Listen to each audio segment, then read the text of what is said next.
নমস্কার আমার প্রিয় ইউটিউব ফ্যামিলি, তোমরা সবাই কেমন আছো? আশা করছি তোমরা সবাই খুব ভালো আছো। আমিও বেশ ভালো আছি।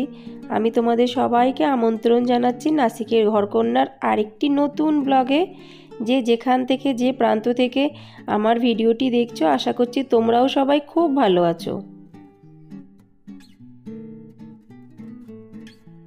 আজ সোমবার, আমার মেয়েদের কিন্তু স্কুল চালু আছে। এখানে দুর্গা পুজো হোক যা হোক না কেন, স্কুল কিন্তু বন্ধ থাকবে না। হ্যাঁ, দশমীর দিন বন্ধ থাকবে, গণেশ পুজোর যেদিনকে পুজো হয় প্রথম দিন সেদিন বন্ধ থাকবে, দিওয়ালিতে একদিন বন্ধ থাকবে। এখানে গরমের ছুটিটা লম্বা পাওয়া যায়। তা যাই হোক, মেয়েরা তো স্কুলে চলে গেছে, আর এই সময়টা আমি একটু ফাঁকা থাকি। স্কুলে যাওয়ার পর আমি 1 ঘন্টা নিজের মতন করে সময়টাকে কাটাই। মহারাষ্ট্রে আমি তো থাকি নাসিকে। নাসিক একটা ছোট্ট জায়গা, একটা গ্রাম টাইপের, পুরো গ্রামও না পুরো শহরও না, কিন্তু খুবই সুন্দর। আর এখানে না অনেক ধরনের প্রোগ্রাম হয়।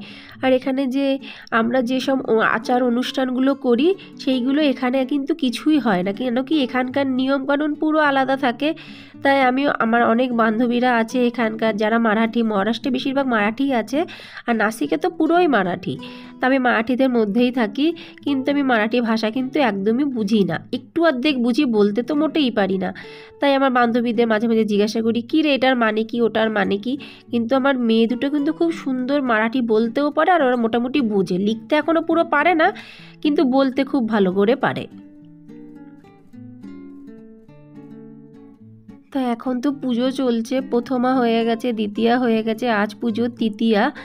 তো কি রান্না করব কিছুই বুঝে পাচ্ছেন। তারপরে ভাবলাম একটা কাজ করি, আলু সিদ্ধ আর ভাত বসাবো, গরম গরম ভালোই লাগে তার সাথে ঘি দিয়ে।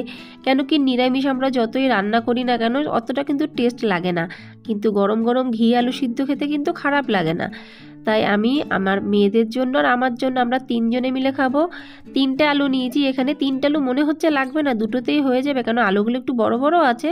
আর রাতের দিকে রুটি তরকারি করব, তাই রাতেরটা আমি এখন চিন্তা করছি না, এখন শুধু দুপুরের হিসাবেই আলু সিদ্ধ ভাত বসিয়ে দিচ্ছি, গরম গরম থাকবে। আমরা 3 জনে মিলে একসাথে খেয়ে নেবো, একটু তার সাথে ঘি আর নুন কাঁচা লঙ্কা।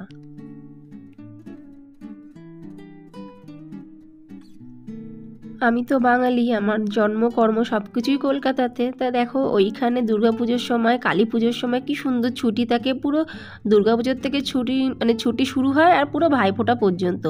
কিন্তু এখানে নাসিকে দেখো না, সেরকমভাবে বাচ্চারা কোনো আনন্দ করতে পারে কিছুই না। সামনে ডান্ডিয়া ডান্স হচ্ছে, দেখো ওই সামনে দেখতে পাচ্ছ না মাঠটা, ওখানটাতে প্রতিদিন রাত্রিবেলায় না ডান্ডিয়া নাচ হচ্ছে, গান বাজনা হচ্ছে। ওই এক ঝলক যাচ্ছে, আধা ঘন্টা 1 ঘন্টা কাটিয়ে চলে আসছি। কিন্তু যাই বলো না কেন, পরীক্ষার তো একটা মনের মধ্যে টেনশন থেকেই যায়, বাচ্চাদেরও আছে। ওই জন্য কোনোবার দুর্গাপুজোর সময় না আমি বাড়ি যেতে পারি না, ইচ্ছা থাকলেও উপায় নেই। কেন কি এই সময় তো পরীক্ষা চলে, সমস্ত বাচ্চাদের পরীক্ষা চলে। পরীক্ষা যে শুধু আমার মেয়েদের হয় তা না, এখানে সিস্টেমটাই তাই। পুজোর সময় পুরো পরীক্ষাটা থাকে, পুজো শেষ হয়ে যাবে তারপরে পরীক্ষাটাও শেষ হয়ে যাবে। তা যাই হোক, আমাদের তো এখন অভ্যাস হয়ে গেছে, আর অভ্যাস, মানুষ হলো অভ্যাসের দাস। মনটাকেও মানুষ সেইভাবে মানে কন্ট্রোলের মধ্যে রেখে দেয়। কেন কি এত বছর ধরে দেখতে দেখতে দেখতে দেখতে না একটা হ্যাবিট হয়ে গেছে, ওই জন্য খুব একটা খারাপ আর এখন লাগে না। প্রথম প্রথম অনেক খারাপ লাগতো, কিন্তু এখন একটা অভ্যাসে পরিণত হয়ে গেছে।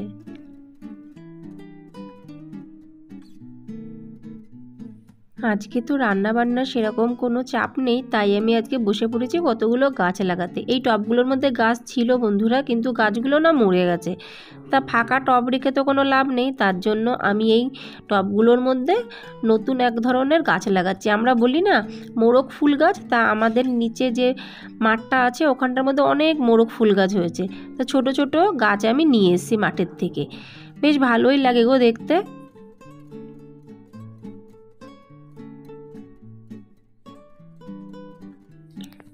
নাসিক যে একটা গ্রাম, তার কিছু মানে কথাও আমি তোমাদের সাথে শেয়ার করতে চাই।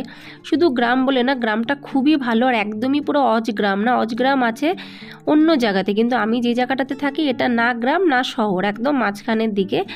তো আমি যখন বাইরের দিকে যাই, আমি প্রত্যেক ব্লগে তোমাদের সাথে শেয়ার করব যে এখানকার যে চারপাশের জায়গাগুলো কেমন হয়। এখানে সমস্ত জায়গা না গাছগাছালিতে ভরা।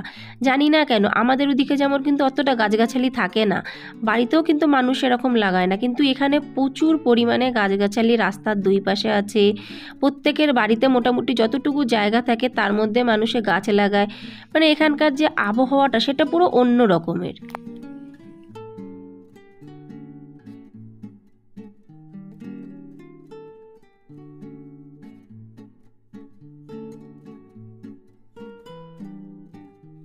তো পুরনো টবগুলোতে আমি সমস্ত গাছগুলো লাগিয়ে দিয়েছি। তারপর এখানে যতটুকু মাটি পড়ে গেছিলো সেই মাটিগুলো না আবার টবের মধ্যে আমি রেখে দিয়েছি। কিন্তু এখানটা অল্প অল্প মাটি লেগে আছে, এইগুলোকে আমি পুরো তুলে নিই আর এই জায়গাটাকে একটু পরিষ্কারও করে ফেলি, নাহলে ওই মাটিগুলো না পায়ে পায়ে আবার ঘরের মধ্যে চলে যাবে। তাই জন্য আমি প্রথমে ঝাড়ু লাগিয়ে নিচ্ছি, তারপরে এখানটা সুন্দর করে আমি মুছে নিচ্ছি। ঘরের ভেতরে মুছবো না, ঘরের ভেতরটা কিন্তু সকালেই আমি মুছে নিয়েছি। আর একটা খুব সুন্দর কথা তোমাদের সাথে আমি শেয়ার করতে চাই, মানে এটা আমার মনে হয়, আমি যে এখানে থাকি না, আমার মনে হয় আমরা বাঙালিরা না খুব খাই জানো তো। আর অনেক ধরনের আইটেমও আমরা রান্না করি ডেলি, কিন্তু এখানে পুরো আলাদা। একটা সবজি আর রুটি করলেই মোটামুটি কিন্তু এদের সকাল আর দুপুরটা চলে যায়, আর রাত্রিবেলা তখন আলাদা রান্না হয়। তাহলে দেখো এদের হাতে কতটা সময় বাঁচে, আর আমাদের কি হয়, রান্নার পেছনেই সমস্ত সময়টার জন্য চলে যায়। মনে হয় যেন আমরা সারাদিন রান্নাঘরের মধ্যে থাকি, ওই জন্য আমরা অন্যদিকে টাইমে দিতে পারি না। দেখো আজ আমি শুধু আলু সিদ্ধ ভাত করছি আর আমার হাতে টাইমই টাইম, আমি টুকিটাকি কত কাজ করছি, কিন্তু যেদিনকে পরিপূর্ণভাবে রান্না করতে যায় সেদিন কিন্তু হাতে বেশি একটা সময় থাকে না। তবুও সময়টাকে আমরা এদিক ওদিক করে গুছিয়ে নিই, কিন্তু সত্যি কথা বলতে কিন্তু বেশি সময় কিন্তু আমরা রান্নার পেছনেই দিই, যেটা এখানকার মানুষেরা কিন্তু দেয় না। এখন সন্ধ্যা হয়ে গেছে বন্ধুরা, সরাসরি তোমাদের সঙ্গে আমি সন্ধ্যাবেলায় দেখা করছি। দুপুরবেলা না আজ একটু আমি ঘুমিয়ে পড়েছিলাম, খুব ঘুম পেয়েছিল। মেয়েরা স্কুল থেকে আসার পরে পরীক্ষা চলছে তো ওদেরকে আমি শুয়ে দিয়েছি, আর পাশে শুয়ে আমিও ঘুমিয়ে পড়েছি। তারপরে উঠে দেখি সন্ধ্যা হয়ে গেছে। তা যাই হোক, সন্ধ্যেবাতিটা আমি দিয়ে নিই, আর আজকে না ডান্ডিয়ার ওখানে তোমাদের আমি নিয়ে যাব। তারপরে মেয়েদের পেয়ে গেছে খিদে, বলছে মাম্মা কী খাবো, দুপুরবেলায় তো আলু সিদ্ধ ভাত দিয়েছো। তাই পাশেই ডোমিনোজ আছে, ওখান থেকে অর্ডার দেওয়া হলো দুই ধরনের পিৎজা, একটা হলো পনির পিৎজা আর একটা মার্গারেট হবে মনে হচ্ছে, আমি অতটা জানি না। তা যাই হোক, সবাই মিলে আমরা এখন পিৎজা খাচ্ছি। পিৎজা কিন্তু আমার অতটা ভালো লাগে না, তবুও খাই।